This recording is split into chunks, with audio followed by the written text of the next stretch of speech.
To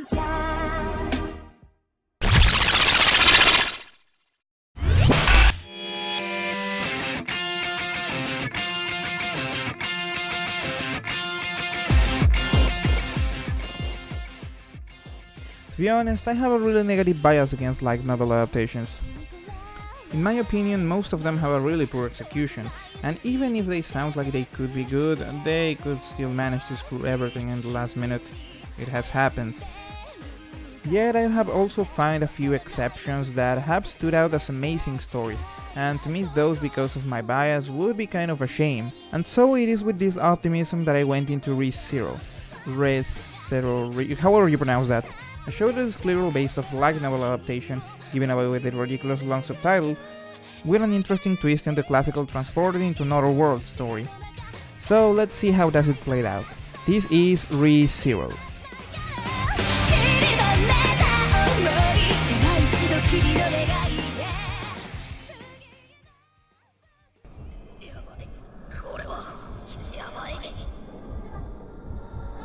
The story opens up with the main character Subaru buying groceries from the local convenience store, apparently reading a manga about somebody being transported into another world, while briefly showing flashes of a murder scene.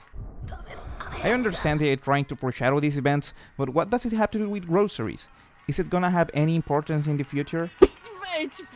Well, Yeah, I thought so. As he walks out of the store, he is immediately transported into another world, and he immediately recognizes it because he just read about that in 4 pages. How?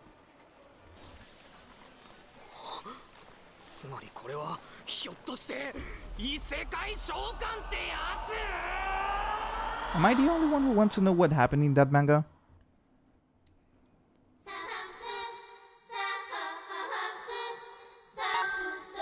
Alright, from here on a lot is going to happen. The entire next 20 minutes are basically built up for that murder scene shown at the beginning of the episode, so I'm gonna try to make it brief. The first thing you see is this little girl running through town with an obviously stolen item. Keep this one on mind, I'll come back to it later. Then Subaru meets an apple merchant and realizes it sucks to be broke and have no powers in another world, only to ironically get mugged for all the money he does not have and be saved by this show's obvious love interest.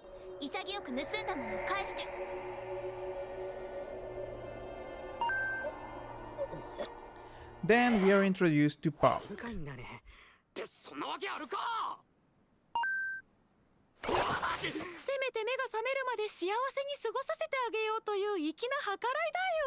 I like Puck. They spend a while together searching for the thief, and then this happens.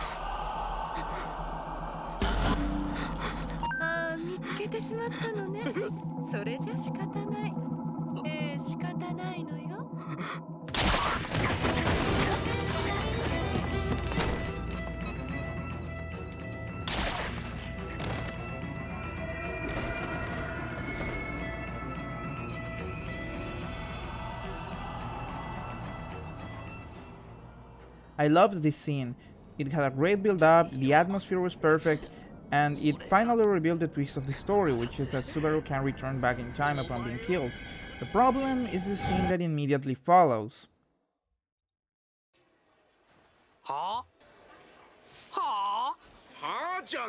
Okay, first, Subaru is an idiot.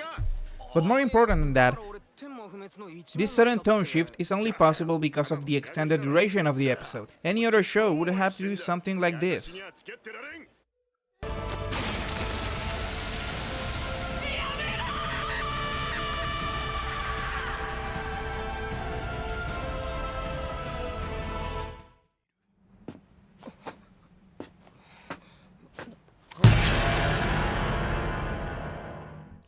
Anyway, Subaru hasn't realized that he has gone back in time and instead runs back to the place where he was murdered. He encounters the muggers again and kicked their asses before they could even retaliate.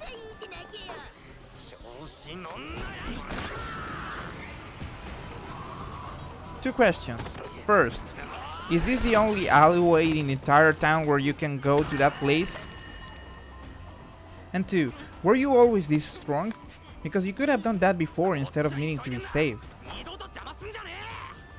Anyway, he finds the old man he saw before and asks him this.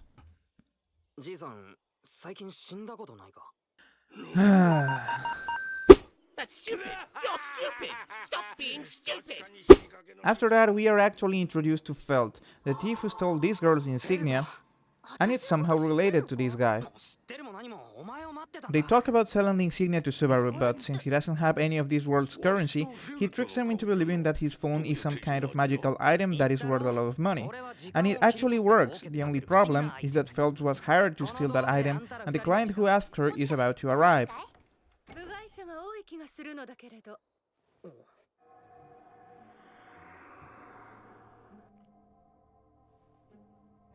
Okay, I can kind of understand that he doesn't recognize her because he never saw her murdered, but he seems to remember to be here nearly at the same time, and he definitely heard her voice, so I don't know how in the goddamn world he doesn't put the pieces together. Now, before I get into the results, I have to ask, where did Subaru learn her name? Seriously, she was never mentioned before, and he suddenly started calling her Elsa, but we were never introduced to her. That is almost as lazy as me not telling you her name this far into the review. Anyway, in the end he wins the negotiations, but Elsa doesn't like the fact that he is going to return the item to its owner, so she kills them all.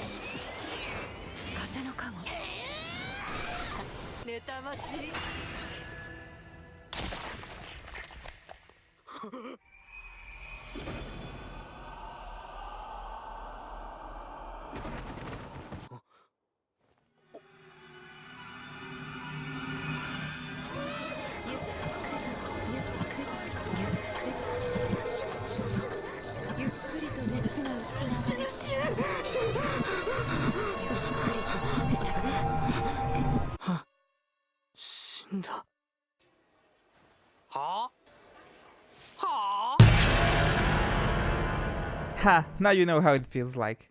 But no, that's not the ending. The real one is actually amazing.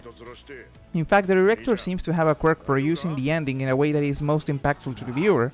In this case, showing the disconnection between Subaru and the girl who lied about her name. Hold on a second.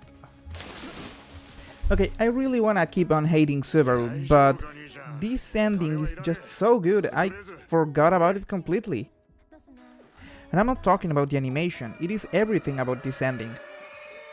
But anyway, previously this girl had lied about her name, calling herself Sarala, and it is in this scene that we learn that Sarala is the name of the Witch of Jealousy, a being that is hated by everyone in this world, and something you wouldn't want to be called out in public. And it is exactly when Subaru does that my favorite scene in this entire part happens. Wait, no, that's still stupid. I meant the scene after that.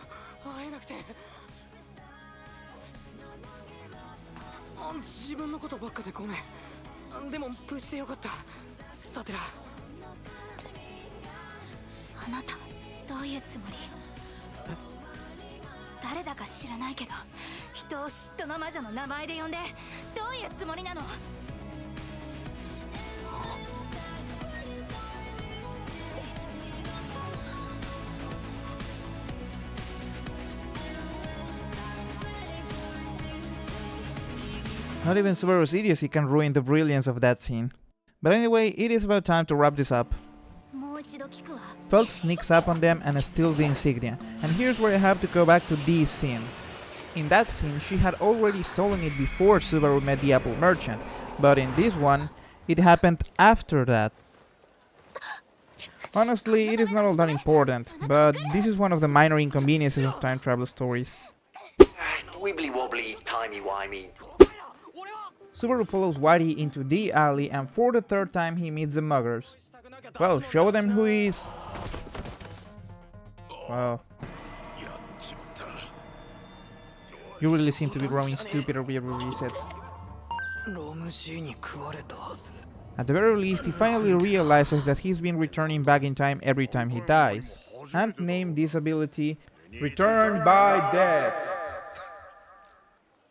Huh, that doesn't sound as good as I thought it would. Now that he knows his ability, he realizes Elsa is going to kill these people if he doesn't do something about it. So he runs straight back into the alley to encounter the thieves for the fourth time. No, let's just move on. Let's just move on. He calls out for help and we are finally introduced to Reinhard Banastrea, Master Swordsman of the Banastrea family, and I feel like his name is too big to be crossing this street right now. I know he's supposed to be that super good guy who'd help anyone who asked, but this is just too much of a coincidence. I mean, it is way too obvious that he's going to come back and help Subaru later on. In fact, since we know almost everything that is going to happen,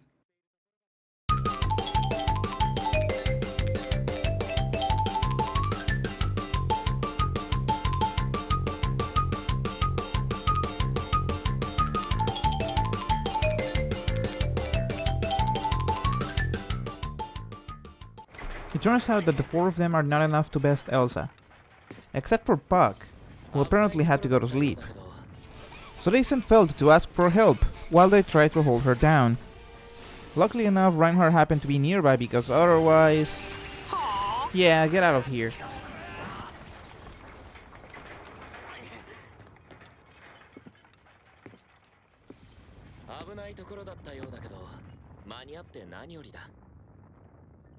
I don't even need to spoil the battle. This guy is so OP, he defeated her without doing a single step through it. It is kind of badass though.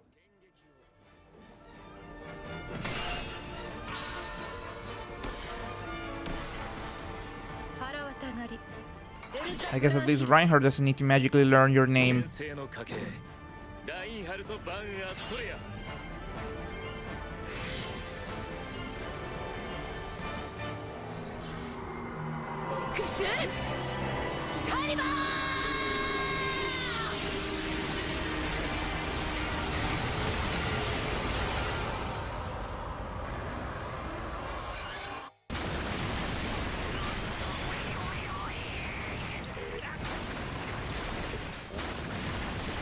She somehow survives this and tries to kill the girl, but is stopped by Subaru, and Reinhardt forces her to escape.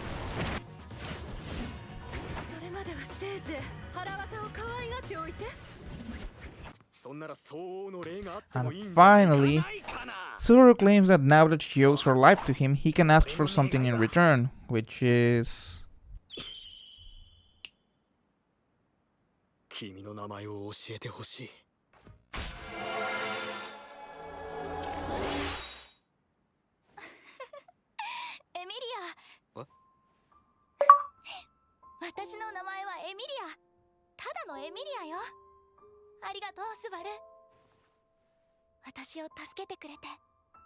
That was really sweet, and it only took you 3 deaths to get it right. But in all seriousness, this is a good payoff for standing up to Subaru's idiocy. Too bad we can have nice things for too long.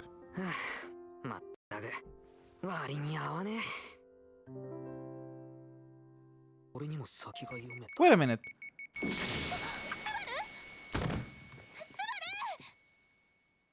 Okay, if Reddit is to be believed, you just broke a record.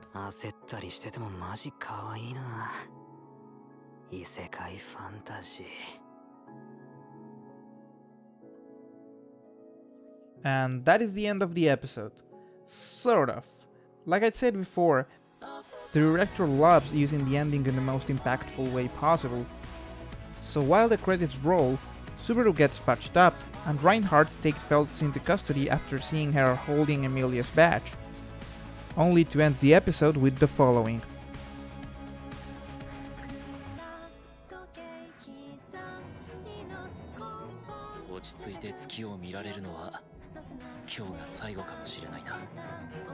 Yeah, but that's only because your next and last appearance will be in broad daylight.